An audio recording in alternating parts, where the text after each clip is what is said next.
All right, we have some information just coming in at this point in time, and this has got to do with the Ajmer Shrine. The chief there has said Kashi Mathura disputes must be resolved by mutual consent.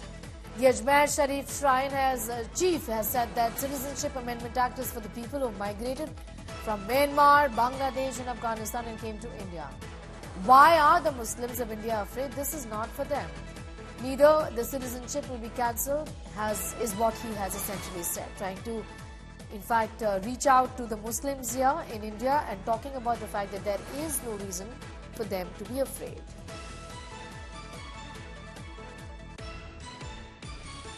मैं आज अजमेर दरगाह के सदस्य और गरीबनवाज रहमतुल्लाह अलैह की औलाद होने के नाते तमाम हिंदू और मुसलमान समाज की संस्थाओं से अपील करता हूं कि काशी और मथुरा जैसे मसलों का हल अदालतों के बाहर मिलजुल कर निकालने का प्रयास करें।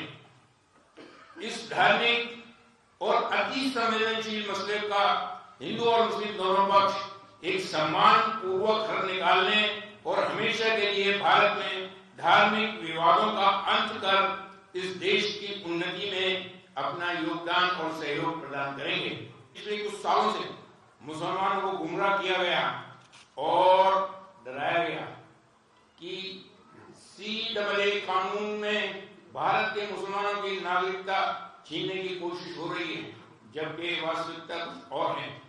अधिनियम के प्रावधानों के विस्तृत विश्लेषण के बाद हमने पाया कि कानून का भारतीय मुसलमान से कोई लेना देना नहीं है और यह उन पर कोई प्रभाव नहीं डालेगा, बल्कि अफगानिस्तान, पाकिस्तान, बांग्लादेश और सताए हुए अल्पसंख्यक अप्रवासी को लाभ पहुंचाएगा जो भारतीय नागरिकता लेना चाहते हैं, उन लोगों के लिए, ना कि भारतीय मुसलमानों के लिए। All right, Sharath is getting us more details on that story. Joining us this morning from Jaipur. Sharath, ये दरगाह के चीफ का एक बहुत ही इम्पोर्टेंट जरूरी स्टेटमेंट है ये कहने के लिए कि मुस्लिम्स जो है भारत में उनको कोई डरने की जरूरत नहीं है और जो सारे मुद्दे हैं, जो झगड़ा है मंदिर और मस्जिद का जो मामला है, वो डायलॉग से भी रिजॉल्व हो सकता है। बिल्कुल स्नेहा, ये अजमेर दरगाह के दीवान हैं और दीवान के बेटे दोनों जो अभी उनको भी दीवान बना दिया गया है। उनका ये जो वक्तव्य आया है कि काशी मथुरा जिस तरह के विवाद हैं वो सारे विवाद कोर्ट के बाहर हल होने चाहिए और बातचीत से होने चाहिए।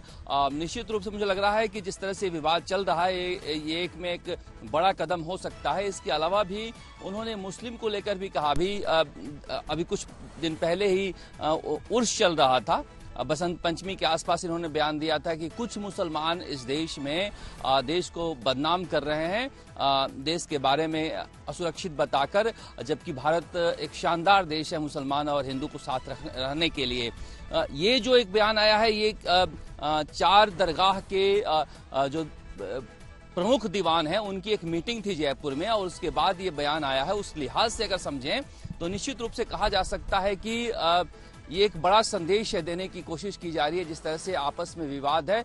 हालांकि देखिए, ये भी सच है कि अजमेर दरगाह के जो दीवान हैं वो अपने इस तरह के वक्तव्यों के लिए पहले भी जाने जाते हैं और बीजेपी के रथ यात्रा में भी ये शामिल हो चुके हैं, मगर फिर भी चूंकि दरगाह में पूरी दुनिया के लोग आते हैं और दरगाह के दीवान का इस तरह से बयान देना निश्चित रूप से जो जिस तरह के जितने विवाद हैं उस विवाद को लेकर एक बड़ी पहल कही जा सकती है और दुनिया भर में फॉलोअर हैं अजमेर दरगाह के, उस लिहाज से भी महत्वपूर्ण है कि एक संदेश जाएगा कि भारत में किस तरह से हिंदू मुसलमान अपने मसलों को हल करना चाहते हैं। बिल्कुल, शुक्रिया हमारे साथ जुड़ने के लिए Sharad. Getting us those details from Jaipur as far as the statement of the Dewan of the Ajmer dargah there is concern.